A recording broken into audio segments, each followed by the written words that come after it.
नमस्कार दोस्तों, स्वागत है आप सभी का जीके इंडिका पर। मैं सौरभ भारती आप सभी का हार्दिक स्वागत करता हूं। दोस्तों, स्वागत है आप सभी का आज दूसरे दिन 75 टेस्ट।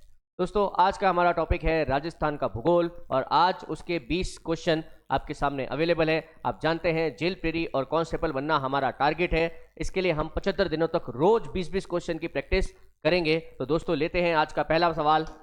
ये राजस्थान का कौन सा जिला सबसे छोटी अंतरराज्यीय सीमा बनाने वाला जिला है? सबसे छोटी अंतरराज्यीय सीमा, देखिए सबसे छोटी अंतरराज्यीय सीमा बनाता है बाड़मेर जिला। बाड़मेर के बारे में आपको पता होगा, है ना। बाड़मेर गुजरात के साथ सीमा बनाता है, जो कि हमारी सबसे छोटी अंतरराज्यीय सीमा है। जबकि झालावाड़ जो है ये वो जिला है जो सबसे लंबी अंतरराज्यीय सीमा बनाता है, सीमा बनाता है। ठीक है, झालावाड़ लगभग 1600 किलोमीटर 500 किलोमीटर की सीमा बनाता है मध्य प्रदेश के साथ, जबकि बाड़मेर मात्र 16 किलोमीटर बनाता है। ठीक है, नेक्स्ट देखिए, कौन सा युग्म असंगत है? जिला लिखा हुआ है, क्षेत्रफल लिखा हुआ है। देखिए, ऐसा मत सोचिए कि ये क्वेश्चन कभी आता नहीं है। 2018-19 में कांस्टेबल का जो पेपर हुआ था उसमें बकायदा जिले के क्षेत्रफल थे बाड़मेर, बीकानेर, नागौर के। तो ये क्वेश्चन आता है, इसमें कोई दोहरा ही नहीं है। आप देखो, इसमें नागौर, जोधपुर, उदयपुर और बीकानेर का क्षेत्रफल लिखा हुआ है। तो दोस्तों, इसमें से सही है मतलब कि जो मैच नहीं कर रहा है वो है उदयपुर। कौन सा मैच नहीं कर रहा है? उदयपुर। उदयपुर का जो क्षेत्रफल है वो 11,724 वर्ग किलोमीटर है। समझ रहे हैं आप? 11,724 वर्ग किलोमीटर। ये मैच नहीं कर रहा था इसमें। नेक्स्ट क्वेश्चन देखिए आप, राजस्थान में किन वर्ष में संभागीय व्यवस्था को समाप्त एवं पुनर्स्थापित किया गया? देखिए, जब 30 मार्च 1949 को राजस्थान का गठन हुआ था, उस समय हमारे पास 5 संभाग थे। जयपुर, जोधपुर, बीकानेर, उदयपुर और कोटा, 5 संभाग थे हमारे पास। बट 1962 में मोहनलाल सुखाड़िया सरकार जब आई तो उन्होंने बोला कि संभागीय व्यवस्था फालतू का खर्चा है, संभागीय व्यवस्था को समाप्त कर दो। तो 1962 में मोहनलाल सुखाड़िया सरकार ने संभागीय व्यवस्था को समाप्त कर दिया। परंतु 1987 में 1987 में हरिदेव जोशी सरकार थी, सीएम हरिदेव जोशी थे। उन्होंने बोला नहीं, संभागीय व्यवस्था हमारे लिए जरूरत है। तो संभागीय व्यवस्था को वापस उन्होंने शुरू करा 1987 में, 26 जनवरी 1987 को, और छठा संभाग बनाया अजमेर संभाग।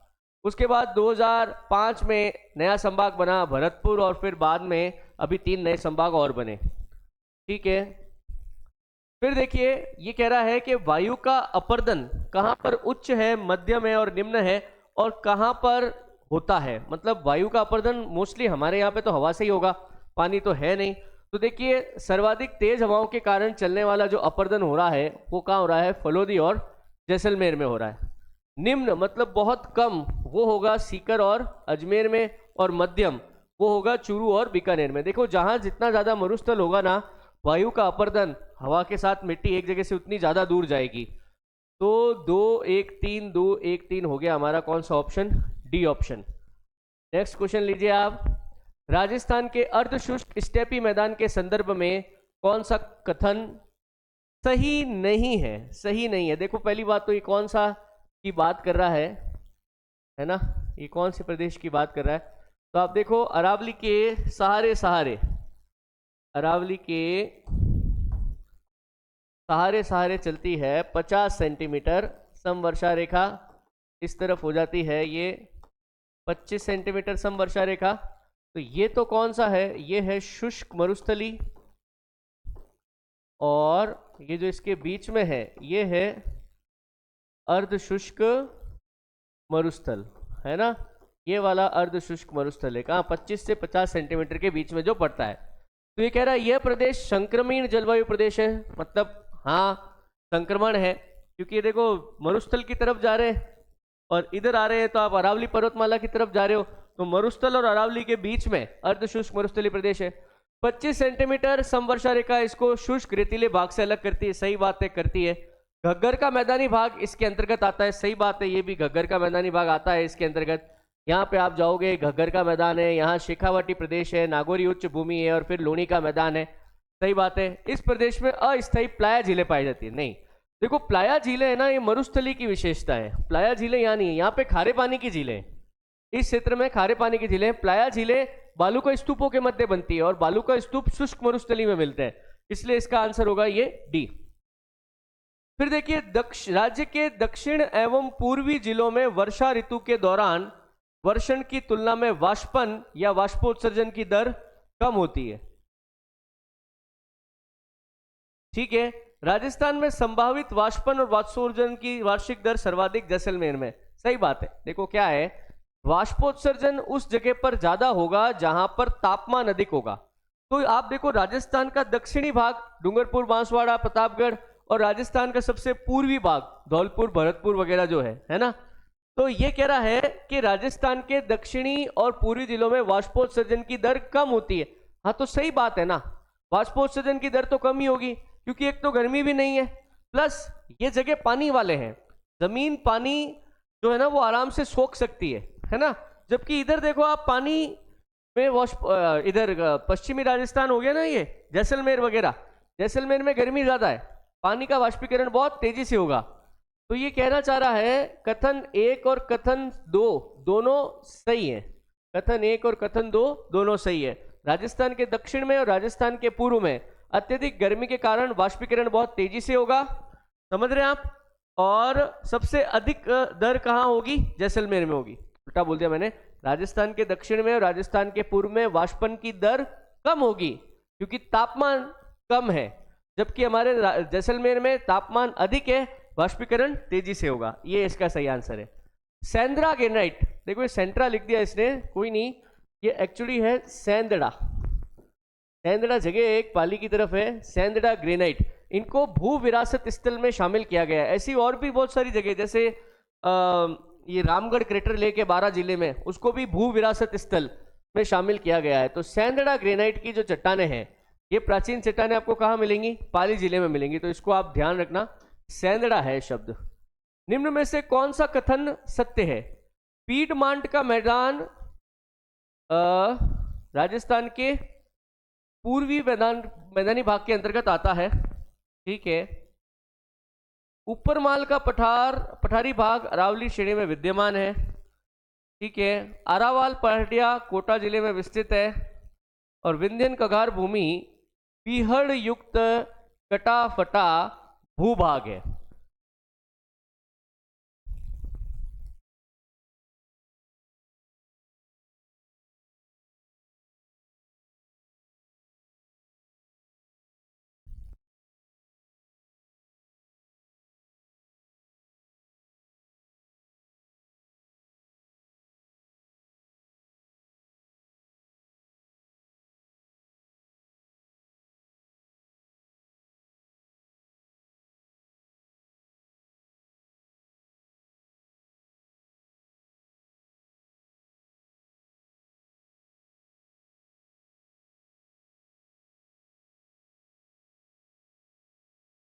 देखिए इसमें हमको बताना है कि सत्य कथन कौन सा है, सत्य है ना। पीडमांट मैदान राजस्थान के पूर्वी मैदान के अंतर्गत आता है, ठीक है। ऊपरमाल का पठार अरावली श्रेणी में विद्यमान है, ठीक है। आड़ावाला पर्वत, आड़ावाल या इसको आड़ावाला पर्वत भी बोलते हैं यार, है ना, वही लग रहा है मेरे को ये। आड़ावाला पर्वत कहाँ जिले में है, कोटा जिले में स्थित है और विंध्यन कगार भूमि पीहड़ युक्त कटाफटा भूभाग है। देखो पहली बात तो पीडमांट का मैदान, ये जो बनास व बाणगंगा, बनास व बाणगंगा के मैदानों में जो टीले पाए जाते हैं, टीले पाए जाते हैं, उसे ही क्या बोलते हैं, पीडमांट का मैदान बोलते हैं। और ये बात सही है कि पीडमांट का मैदान जो है ये राजस्थान के पूर्वी मैदानी भाग के अंतर्गत ही आएगा। तो पूर्वी मैदानी भाग में तो हम पढ़ते हैं Chambal basin, Banas basin, Banganga basin, Mahi नदी का बेसिन, है ना। ऊपरमाल का पठार अरावली श्रेणी में विद्यमान है, गलत बात है ये। अरावली श्रेणी उस तरफ है ही नहीं, जहां बिजोलिया से लेके भैंसरोडगढ़ के बीच में जहां ऊपरमाल का पठार स्थित है वहां अरावली है ही नहीं, वहां विंध्याचल का भाग है।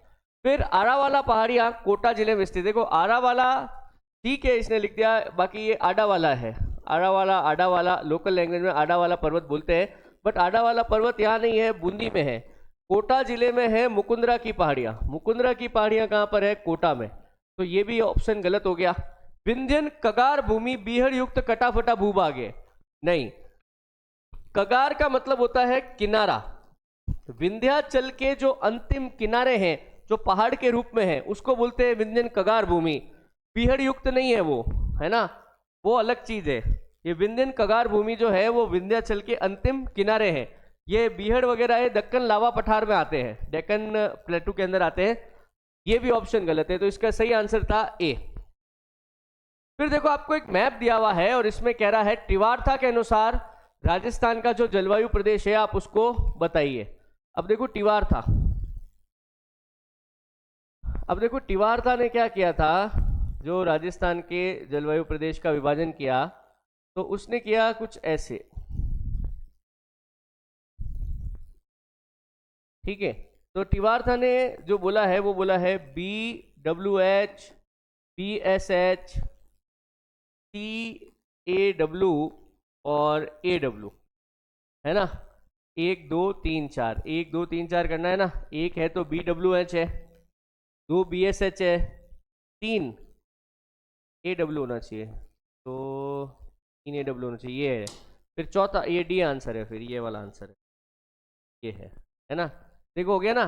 1 number BWH, 2 number BSH, 3 number नीचे AW होगा, नीचे वाला क्या है AW, 4 नंबर क्या है CAW, ठीक है। नेक्स्ट देखिए, राजस्थान में सिरोजम प्रकार की मिट्टी। देखो राजस्थान में 14 प्रकार की मिट्टियों का विभाजन किया गया है, उसमें से सिरोजम जो होती है ना इसको बोलते हैं अपन धूसर मिट्टी, थोड़ी ग्रेड सी होती है। सिरोजम मिट्टी को और क्या कहते हैं? धूसर मिट्टी, है ना। सिरोजम मिट्टी आपको जो मिलेगी ये मिलेगी जयपुर, अजमेर, नागौर और पाली। कोटा, बूंदी, बारा, झालावाड़ जाओ तो आपको यहाँ पे काली मिट्टी मिलेगी। डूंगरपुर, उदयपुर, चित्तौड़गढ़ में लाल मिट्टी मिलेगी। उधर ये बीकानेर, गंगानगर, चूरू भूरी मिट्टी मिलेगी। निम्न में से कौन सी आंतरिक प्रवाह की नदी नहीं है? आंतरिक प्रवाह की नदियां वो होती हैं जो किसी बड़ी नदी में जाके नहीं मिलती है, ना समुद्र या खाड़ी में जाकर गिरती है, वो दलदल में ही समाप्त हो जाती है या चलते चलते खत्म हो जाती है ना। तो देखो मसूरदी नदी, हाँ बिल्कुल है, कैसी आंतरिक प्रवाह की नदी है। फिर साबी नदी, साबी या साहिबी नदी अलवर की तरफ जाती है, बिल्कुल वो भी है। मेंथा, रूपनगढ़, रूपारेल ये भी है। माशी नदी यार बनास की सहायक है। माशी नदी आंतरिक प्रवाह की नहीं है, माशी नदी किसकी सहायक नदी है? बनास की सहायक नदी है। तो ठीक है, कौन सा युग्म सही सुमेलित है? सही सुमेलित है। देखो पन्नालाल शाह का तालाब कहां पर है? झुंझुनू में। गैप सागर उदयपुर में, नवलखा झील कोटा में, और अनास बांध कहां पर? चित्तौड़गढ़ में। देखो पन्नालाल शाह का तालाब जो है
देखिए पन्नालाल शाह का तालाब जो है ये कहाँ पर स्थित है? झुंझुनू में स्थित है। झुंझुनू में भी कहाँ पर? ये खेतड़ी में स्थित है।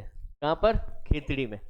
ठीक है, नेक्स्ट देखो, निम्नलिखित बिंदुओं में आरेखित बिंदुओं का सही क्रम विकल्प दिए गए हैं। ठीक है, ये एक्चुअली क्या है? वनों के बारे में पूछ रहा है। किसके बारे में? वन के बारे में पूछ रहा है। पहले P लिखना है, ये P है यहाँ पर, ये कौन सा है? ये P है, ये Q है और ये आर है।